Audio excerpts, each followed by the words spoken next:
தாசிலுக்கும் அன்பு கலந்த வணக்கம்.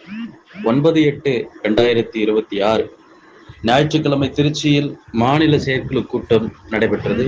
மிக சிறப்பாக நடைபெற்றது. இதில் வருகை புரிந்த அனைத்து மாநில மாவட்ட ஆசிரியர் பெருமக்களுக்கும், பெற்றோர்களுக்கும், உறவினர்களுக்கும், அன்பு குழந்தைகளுக்கும் நெஞ்சம் நிறைந்த நன்றியை தெரிவிக்க கடமைப்பட்டுள்ளேன். மிகச்சிறந்த முறையில் இந்த ஏற்பாடை செய்து கொடுத்த மாநில மாவட்ட நிர்வாகிகளுக்கும், திருமதி மஞ்சுளா ஆசிரியர் அவர்களுக்கும், திரு உதயகுமார் ஆசிரியர் அவர்களுக்கும், திரு ராம்குமார் ஆசிரியர் அவர்களுக்கும், திரு பிரான்சிஸ் ஆசிரியர் அவர்களுக்கும் இந்த ஆசிரியர் கூட்டமைப்பு சார்பாக நெஞ்சம் நிறைந்த நன்றியை தெரிவிக்க கடமைப்பட்டுள்ளேன். கிட்டத்தட்ட ஒரு 32 மாவட்ட பொறுப்பாளர்களும் 5 மாநில பொறுப்பாளர்களும் இதில் கலந்து கொண்டார்கள். சில நிர்வாகிகளால் அவருடைய குடும்ப சூழ்நிலை காரணமாக வர இயலவில்லை என்ற காரணத்தை தெரிவித்திருந்தார்கள். இருப்பினும் நடந்த அனைத்து விஷயங்களையும் நாம் எடுத்து சொல்லியிருக்கோம். அடுத்தடுத்து என்னென்ன திட்டங்கள் இருக்கு அப்படின்னு நம்ம சொல்லியிருக்கோம். நம்மை பலர் பின்தொடர்ந்து வருவது நமக்கு ஒரு வியப்பாக அப்படின்னா நம்ம பார்க்கல. நிச்சயமா நம்ம முன்னோக்கி போறோம்ங்கிற ஒரு பார்வை தான் நான் பார்க்குறேன். நம்ம என்ன செய்யறோமோ அதை இன்னொரு அமைப்பு செய்யறாங்க அப்படின்னா நாம சரியா தான் போகிறோம் அப்படின்னு அர்த்தம். அந்த வகையில ஆகச்சிறந்த முன்னெடுப்புகளை நாம் எடுத்து வரோம். மேலும் நமது குழுவை விரிவுபடுத்த இன்ஸ்டாகிராம் ஒரு குழு ஏற்படுத்தியிருக்கோம், ஃபேஸ்புக்கில் ஒரு குழு இருக்கு. புதியதாக கிட்டத்தட்ட ஒரு 4500 மேற்பட்ட உறுப்பினர்கள் இருக்கும் நிலையில வாகை சுடுவோம் 3.0 என்ற ஒரு புதிய குழுவை உருவாக்கி, இதுல புதிதாக இணையக்கூடியவர்கள் உங்களுடைய பெயர், உங்களுடைய மாவட்டம், உங்களுடைய வாட்ஸ்அப் எண் அதை மட்டும் அந்த குழுவில் நீங்கள் பதிவிட வேண்டும். ஏற்கனவே பதிந்துள்ள அல்லது ஏற்கனவே உள்ள ஆசிரியர்கள் இணைய வேண்டாம். அதை நான் உங்கள்கிட்ட ரிக்வஸ்டா சொல்றேன். அது மட்டும் இல்லாம இத்தனை ஆண்டு காலமாக 2 வருஷமா என்னென்ன முயற்சிகள் எடுத்தோம், சட்டமன்றத்தில் கொண்டு வந்த கவனஈர்ப்பு தீர்மானங்கள், சட்டமன்றத்தில் நமக்காக பேசிய குரல்கள், பத்திரிகை வாயிலாக, ஊடகங்கள் வாயிலாக தலைவர்கள் பேசியது, முதலமைச்சர்களுக்கு அறிக்கைகள் கொடுத்தது, இது அனைத்தையும் இனிமேல் நாம் பதிவேற்றம் செய்வோம். ஒவ்வொருவரும் தங்களுடைய வீட்டில் இருந்து போராட்ட களத்தில் வர முடியாதவர்கள், நீங்கள் செய்ய வேண்டிய ஒரே ஒரு வேலை, சமூக வலைதளங்களை உங்களுடைய ஒரு நாளில் அரை மணி நேரம் ஒதுக்கி நீங்க இதுக்காக நீங்க செலவு பண்ணா போதும். வேற எதுவுமே நீங்க பண்ண வேண்டிய அவசியம் இல்லை. காரணம், இது ஒரு நியாயமான போராட்டம் அப்படின்னு நம்ம ஏற்கனவே சொல்லியிருக்கோம். நாம ஏதோ ஒரு தேர்வை மட்டும் எழுதிவிட்டு ஒரு முறை சான்றிதழ் சரிபார்ப்புக்கு சென்று விட்டு எங்களுக்கு வேலை கொடுங்கன்னு சொல்லி நம்ம கேட்கல. அப்படி கேட்கிறவங்கள நம்ம தவறுன்னு சொல்லலை. அதையும் தாண்டி பல முறை தேர்வில் தேர்ச்சி பெற்று அரசாணை 149 ஏற்றுக்கொண்டு, கடினமாக இருந்தாலும் கசப்பாக இருந்தாலும் அந்த உண்மைத்தன்மையை அரசாங்கம் அறிவித்த அந்த அரசாணையை ஏற்றுக்கொண்டு நம்பிக்கையின் அடிப்படையில மீண்டும் ஒரு தேர்வுக்கு வயது, பொருளாதார சிக்கல், குடும்ப சிக்கல், மன உறுதி இதெல்லாம் ஏற்படுத்தி கொண்டு அந்த தேர்வை நாம அணுகிறோம். ஆனால் அரசாங்கம் முறையான தேர்வு நடத்தல, சொற்ப காலி பணியிடங்கள் தான் நிரப்பப்பட்டது. இருப்பினும் அந்த தேர்விலே தமிழ் தகுதி தேர்வை தேர்ச்சி பெற்று அதன் வாயிலாக நியமன தேர்விலும் குவாலிஃபைடாக இருக்கக்கூடிய நாம் கிட்டத்தட்ட 21,515 ஆசிரியர்கள் தமிழ்நாடு எங்கும் விரவி இருக்கிறோம். ஆங்காங்கே அவர்களுக்கு உண்டான பணியை பல்வேறு மாவட்டங்கள்ல பல நாடுகளுக்கு கூட போயிருக்கீங்க, கூலி வேலைக்காக போயிருக்கீங்க.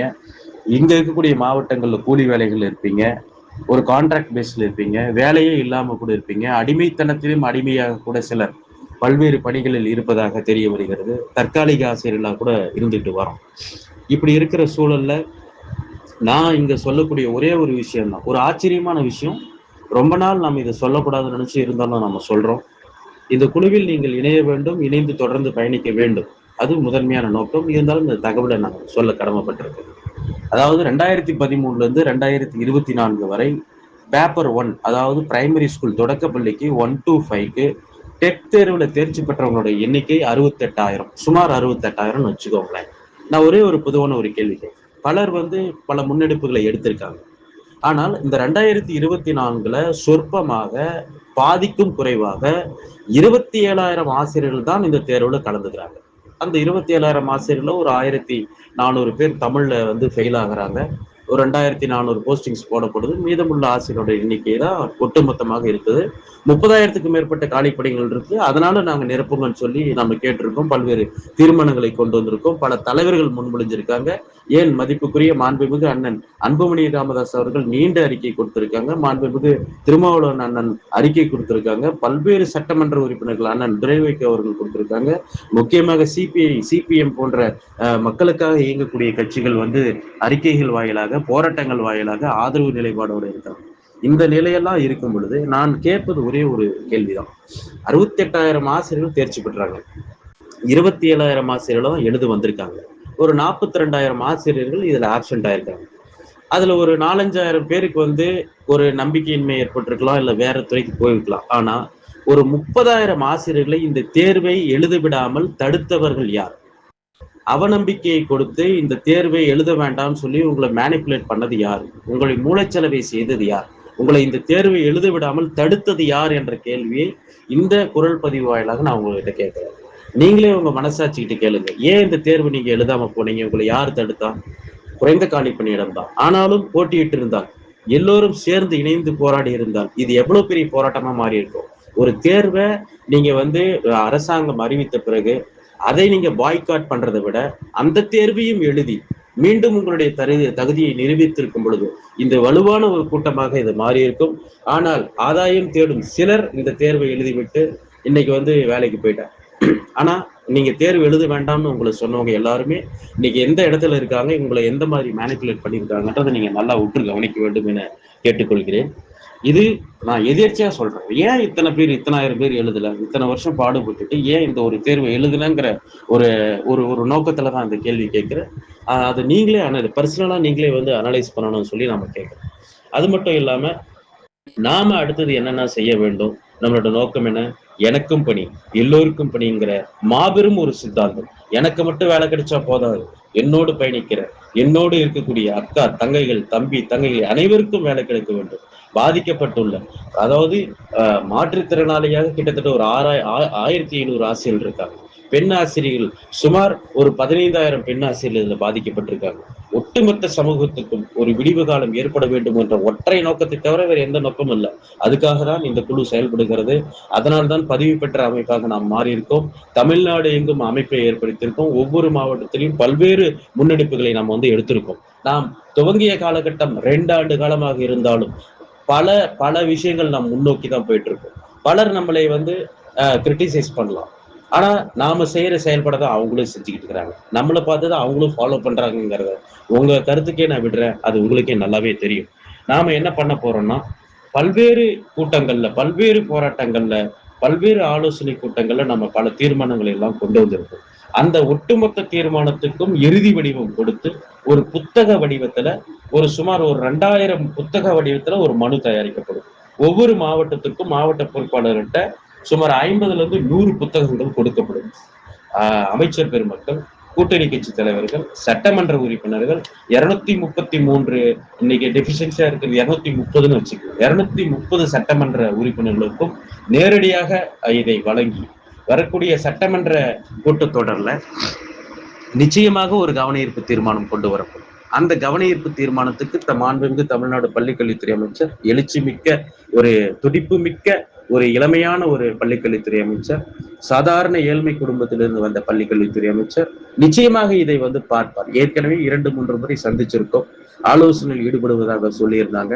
அந்த ஆலோசனை கூட்டத்துல கூட கலந்துக்கிட்டோம். ஆனாலும் அது ஒரு மன வருத்தம் தான் இருந்தது. நேரடியாக எங்களோட கருத்து தெரிவிக்காம ஒரு மனு வடிவில் தான் கொடுக்கப்பட்டது அப்படிங்கும்போது. ஆனாலும் அதற்கடுத்து பல்வேறு விஷயங்கள் நான் ஓப்பனா சொல்ல முடியாது. ஏன்னா அதை நோக்கி ஃபாலோ பண்றது, அந்த விஷயத்தை சீர்குலைக்க சிலர் முயற்சி பண்றது, இந்த ஈடுபாடுலாம் பண்ணிட்டு இருக்கிறதால பல முன்னெடுப்புகளை, ஏன் முதலமைச்சர் சந்திப்பதற்கான முன்னெடுப்பும் போயிட்டு இருக்கு, அதையும் நம்ம சொல்ல முடியாது. சந்திச்சுட்டு நம்ம சொல்லுவோம், என்னங்கிறத நம்ம சொல்லுவோம்.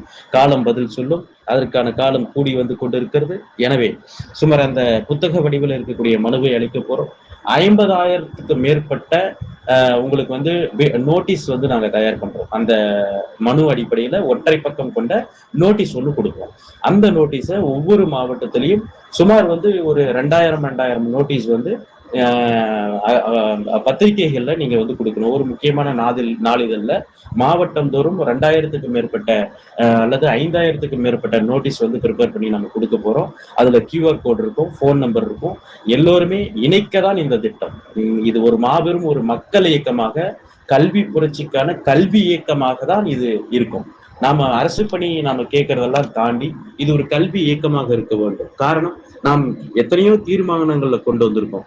பள்ளிக்கு அடிப்படை கட்டமைப்பு வசதியோட சேர்த்து எங்களுக்கு ஆசிரியர் பணி கொடுன்னு சொல்லி நம்ம எல்லாம் கேட்டிருக்கோம். அதை இன்னைக்கு கவர்மெண்ட் வந்து கொண்டு நிறைய இப்ப பட்ஜெட்ல கூட நீங்க பார்த்திருப்பீங்க, நிறைய விஷயம் வந்து அப்டேட் பண்ணி கொடுத்துருக்காங்க. நிச்சயமாக விரைவில் வந்து பணி நியமனம் இருக்கும். எத்தனையோ நபர்கள் வந்து பாதிக்கப்பட்டிருக்காங்க.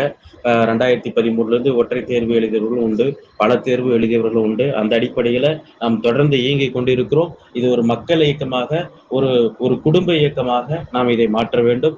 அதற்காக வீட்டில் இருந்து என்னால் வர முடியல சார், டிராவல் பண்ண முடியல, உடல்நிலை சரியில்லை, வேலையில் இருக்க, பெற்றோர்கள் ஒத்துழைக்கல, குடும்பம் ஒத்துழைக்கல அப்படிங்கிறவங்களுக்குலாம் ஒரே ஒரு விஷயம் தான், எல்லாருக்கிட்டையுமே உங்ககிட்ட ஆண்ட்ராய்டு போன் இருக்கும். உங்களுக்கான தகவலை பிடிஎஃப் வடிவில் நாங்களே தரோம். நீங்க நல்லா படிச்சு பாருங்க, நடைமுறைக்கு சாத்தியமா இருக்கான்னு பாருங்க. நாம இந்த ஒரே ஒரு முயற்சி மட்டும் பண்ணுங்க. இன்னும் இருக்கக்கூடியது 2 முதல் 4 மாதம் மட்டும்தான் இருக்கு. வர டிசம்பர் மாதம் வரைக்கும் மட்டும்தான் ரொம்ப துரிதமா இருக்க முடியும். அதுக்கு பிறகு என்ன நடக்க போகுதுன்னு யாருக்குமே தெரியும். ஆனா அதற்குள்ள ஒரு நல்ல தீர்வு எட்டும் என்ற ஒரு நல்ல நிலைப்பாடு இருக்கு, நல்ல எண்ண ஓட்டம் இருக்கு, அரசுக்கும் அந்த எண்ணம் இருப்பதாக தெரிய வருகிறது. எனவே வருகின்ற, நாம் இப்ப சொல்ல போறது கூட திரும்ப யாராவது செய்யறதுக்கு தயாராகுவாங்க. செய்தாலும் தப்பில்லை, ஒவ்வொருவருக்கும் உரிமை உண்டு, ஒவ்வொருவருக்கும் இது உரிமை உண்டு என்பதை மீண்டும் மீண்டும் பதிவு பண்ண விரும்புறேன்.